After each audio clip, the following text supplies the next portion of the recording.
நான் ஸ்ட்ரைட்டாவே கேக்குறேன், கவின் யாரோட பையன்? குமரன் தானே காரணம்? வீட்டுல யாரும் இல்லையா?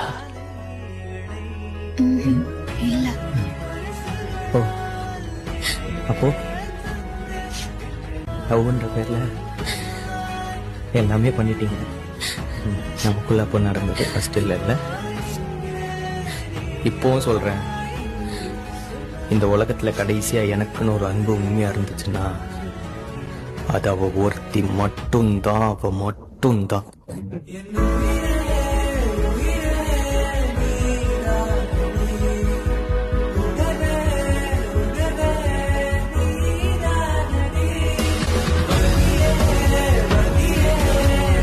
Thank you for all the wonderful memories.